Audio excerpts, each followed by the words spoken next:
Hey guys, and welcome back. If you're new here, hi, my name is Sean. Liz is currently sick and either sounds like a man or has no voice, so I'll be your host on this strange journey through lores, legends, and the most horrific thing of all, laundry. Speaking of laundry, the legend we are covering this week may or may not hold a laundry room. Even if it did, you may not even be able to have the time to find it. This location is so massive that you couldn't possibly see everything held within its walls in a single visit. Well, my friends, this is the legend of the House on the Rock. For as long as I can remember, I've heard stories about the House on the Rock and the eccentric items held within its walls. I've heard many whispers about how it came to be based on a rejection from Frank Lloyd Wright that a collector, built it to house his most prized possessions, and that it is so confusing to navigate that you may never actually find out all of the secrets hiding on the property. So where did this house really come from? What is really hiding inside? Why was it built in the first place? Well, the tale that said Boyum would come to tell a couple of biographers is that a Mr. Alex Jordan Sr. was inspired to build the home after a meeting with Frank Lloyd Wright. It is said that a meeting took place between the years of 1914 and 1923. Jordan Sr. and Mr. Boyum had taken a trip to Taliesin, which I don't even know if I'm saying that right, to have Frank look at some plans for a building, the Villa Maria, located in Madison, Wisconsin. Jordan Sr. admired the well-known architect and aspired to win his favor. Wright examined the blueprints before telling Jordan Sr., "I wouldn't hire you to design a cheese crate or a chicken coop. You're not capable." Well, fuming, Jordan Sr. said to Boyum, "I'm going to put up a Japanese house on one of those pinnacle rocks and advertise it." As they were returning along Highway 23 and pointing to a spire of rock, Wright clearly didn't forget the event, according to Blasick, who also points out that Wright complained publicly to Iowa County officials about the house the Jordans were building, and possibly as a way to get back at Jordan Sr., went on to purchase a nearby piece of land. The House on the Rock website has uploaded information that calls Boyum's accounts into question for the following reasons. The Villa Maria was built in 1923 and designed by well-known architect Frank Riley, not Alex Jordan Sr. Both said Boyum and Alex Jordan Sr. were born in 1914 and would have been less than 9 years old when this story was to have happened. Frank Lloyd Wright would have been over 50 years old and unlikely to have known the 9-year-old said Boyum. Frank Lloyd Wright was in Japan working on the Imperial Hotel project from 1916 to 1922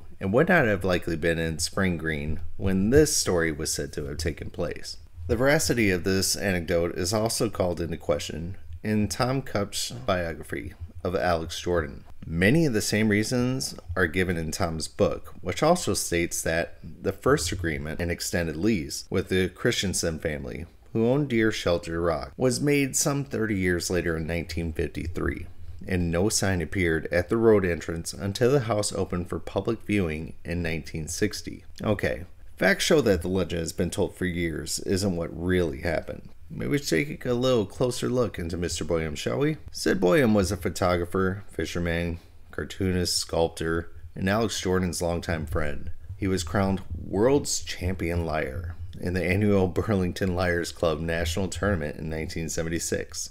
During their 60-plus year friendship, Sid and Alex shared numerous stories and adventures. One story they recounted was about a Packard they had redesigned and manufactured, and when they drove around in it, they would tell a fabricated tale of how the car was once owned by the Hollywood actress, Ann Sheridan. Apparently, Sid felt that Alex should have made a spectacle of himself, much like P.T. Barnum. It is believed that this is why Sid fabricated the story about the meeting with Frank Lloyd Wright and his ultimate rejection of Mr. Jordan Sr., thus leading to the reason the House on the Rock was built. When Sid spread this bit of information, Alex had it already passed on to the next life, meaning nobody would be able to ask him about his record of these events. But after doing a little bit of sleuthing, the facts started to come to light and show that the legend was nothing more than another lie from the champion of lying. So what really happened, and how did it become the strange attraction it is today? Let's start with Mr. Alexander John Jordan. In 1914, Alex was born to Mary Magdalena Pregler and Alexander P. Jordan in Madison, Wisconsin. He had spent his entire life in Madison until attending St. Norbert's High School in De Pere. He would go on to attend the University of Wisconsin-Madison after graduating from high school and declared pre-med as his major.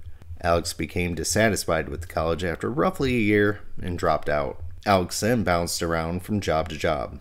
He had previously worked as a cab driver and for Rayovac. He had also helped his father maintain a family apartment building, the Villa Maria, and he did construction work for him. Alex learned the fundamentals of construction while working for his father.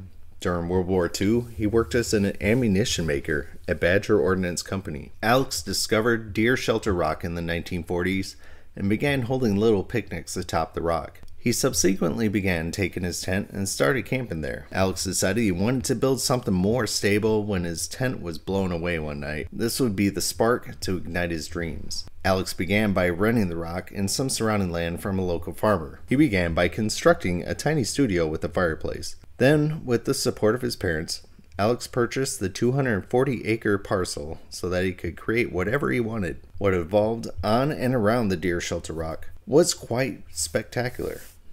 Even more astounding is the fact that he built much of the original building himself, lugging materials up the 60-foot rock chimney. Alex became upset as people became more and more interested in his activities. Alex planned to charge visitors 50 cents to visit, believing that this would deter them. Nonetheless, many enthusiastically paid the amount. Alex chose to open the house on the rock to the public in 1960. This piqued people's interest and the crowds gathered. Every penny collected throughout the years has gone right back into the house on the rock, as he had no alternative means of support. Alex had a major heart attack in 1964, which damaged 30% of his heart. He almost didn't make it. This put an end to his 4 packs of smokes a day, drinking, eating whenever he was hungry, and sleeping at odd hours. His pilot's license was also revoked by the FAA. Prior to this medical condition, he had flown his plane from Madison to the house on the rock, landing on an airstrip near the house's workshops. Now Alex would have to drive from Madison. Alex was in a near-fatal car accident in 1972, having hit a horse broadside. He suffered numerous injuries, including the fractured neck. He healed and continued his dream at the house, although he spent the last years of his life in excruciating pain. Alex was completely devoted to the house. It was his life, his ambition, and his passion. He only spent 4 nights at the house in his whole life. He lived in Madison in a little apartment in one of the buildings he managed for his parents. He never married or had children, although he shared an apartment with his long-term companion, Jenny Olson, whose apartment adjoined his own. She was the love of his life and stayed with him to the very end. Alex sold the house on the rock to a long-standing business associate, Art Donaldson, a collector and businessman from Janesville, Wisconsin, who shared similar interests with Alex on December 14th, 1988. As a privately held family business, the Donaldson family currently owns and operates the house on the rock. Alex Jordan was a multifaceted and brilliant individual with inexhaustible energy. He became the artistic director after the sale of the house until his death. In his imagination, he never grew old, and even his body eventually failed him.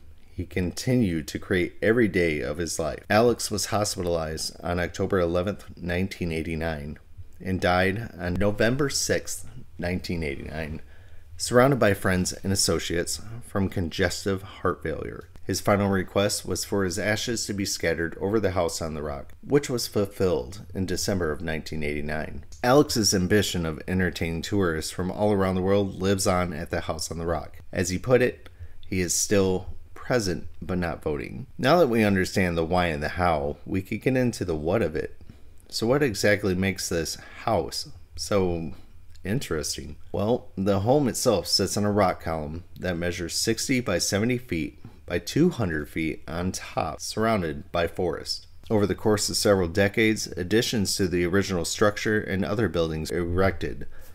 The complex now includes the Streets of Yesterday, which is a recreation of an early 20th century American town. The Heritage of the Sea, which includes nautical exhibits and a 200-foot model of a fanciful whale-like sea creature. The Music of Yesterday, a massive collection of automatic music machines, and the world's largest indoor carousel, among other attractions. Now, the carousel has 269 animals, 182 chandeliers, over 20,000 lights, and hundreds of mannequin angels suspended from the ceiling. Honestly, sounds super creepy to me. Oddly, there are no horses on this carousel. The attraction has a Christmas motif during the winter, with decorations and vast collection of Santa Claus statues. Many of the restrooms are decorated with unusual items such as mannequins, flowers, and preserved animals. Honestly, this place is starting to sound horrifying, and I would more than likely just, get right out of that one. The early structures, especially the house on the rock, the gatehouse, and the mill house, are reminiscent of Frank Lloyd Wright's work, though considerably less rationally conceived given the patchwork of external structures and inner rooms. And according to one story, the structure was started mainly to annoy the master architect who ran his communal school near the Spring Green. These historic buildings include exposed stone, low ceilings, dark woodwork, and antiques on full display. When Jordan sold the house in 1988, his friend continued to add to the collections of knickknacks and displays containing the original artifacts, reproductions, and specially made examples of everything.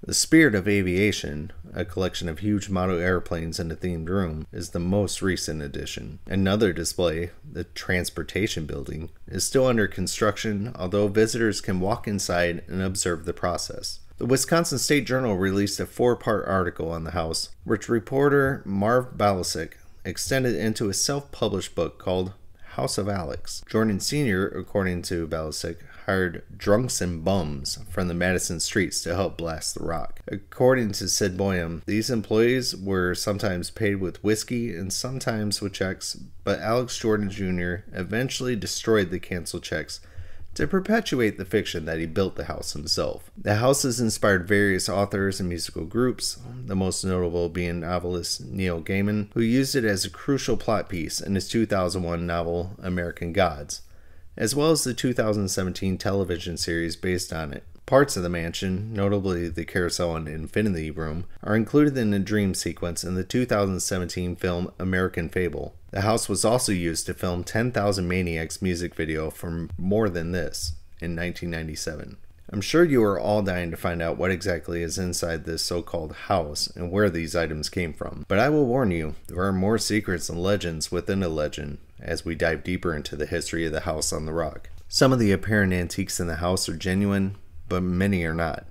Depending on your point of view, they could be called fakes, replicas, or original and imaginative inventions in the style of antiques. Moe's authorized biography implies that the issue of validity is unimportant, stating, while the Regina Sublima music box is a real antique, as are many other pieces and exhibits at the house, everyone knows that other pieces are recreations designed and built on the house property. It's part of the fun, guessing what's real at the house and what is the magic of imagination and recreation. Jordan and his collaborators built the majority of the house's stuff. Jordan's associate, Bob Searles, is quoted by Balasik as saying, "We were creating entertainment. We were not making a historically accurate representation. There was never any need to worry about historical accuracy. We were creating a fun place." Jordan's colleague, Bob Searles, for example, created the Phelps car in Streets of Yesterday out of an old carriage and some motorbike parts. According to Balasik, Searles said, "The pleasure of it was that we could make any antiques we wanted. It was essentially one guy's huge sandbox where he continued building things." Jordan occasionally purchased genuine antiques, but usually preferred a good copy that costs less, according to Balasik, who quotes the supplier as saying, "I suspect that Jordan would pay more for a good copy than he would for an original, because he could sit in the corner and laugh about the way he fooled everyone." In 1978, a disgruntled employee filed a consumer fraud complaint with the State Justice Department, claiming that these claims were nothing short of a lie. Bauer and Cobble of Illinois, for example, manufactured Tiffany lights. The Tusk of Rancourt was named after Richard Rand, a Mazamine antique merchant who had created many of the fakes. Rand is poor. Jordan was barred from making fraudulent statements, the booklet was changed, and the exhibit's misleading placards were removed. The exhibitions, however, kept their colorful names, allowing visitors to guess what they wanted. The room-sized assemblages of what appear to be mechanical musical instruments are partially a trick of the light. Some of the instruments play, but the strings and woodwinds do not. Their sound is supplied by organ pipes, while the moving instruments deceive visitors. The nature of the exhibits is now disclosed, if perhaps not stressed, by management. For example, the current website states, all of the armor shown in this extensive collection was constructed for the House on the Rock. This was not always true. According to Ballistic, prior to 1978, pamphlets claim that the gladiator, Calliope? Oh, I have no idea. Anyways, this gladiator armor, dated from 1895, that the Franz Joseph music machine belonged to the Austrian emperor, that the tusk of Rankapur was real ivory carved by an unknown Punjab artisan, and so on. According to the official 1993 brochure, the home boasts the largest collection of Bauer and Cobble lamps in the world. The management considers them finer and expects them to be more valuable than Tiffany's, and claims that the Four Seasons panels are thought to be the only exact replica of the original and very popular Tiffany effort. So if you haven't figured it out by now, we may never actually know what is real and what is an expertly spun story to spark your own imagination. We also may never know the extent of everything that can be found with the expansive property. As the website states, it would take 2 to 3 days just to see everything it has to offer. That's if you don't get turned around, as there are no guides or markers to lead you from one exhibit to the next. Well, friends, it's that time again. I'd like to thank each and every one of you for listening in. I also want to thank each and every one of you for spending a little time with me while Liz is recovering. Just a few quick updates. We do have a Facebook and an Instagram page so that you can get pictures and updates on new episodes as well as fun interactions throughout the week, so feel free to join us over there. Also, if you have any suggestions or just want to say hi, send us a message at lorelegendslaundry@gmail.com. Until next time, bye guys. Oh, don't forget to switch the laundry. Don't you look at me in that tone of voice.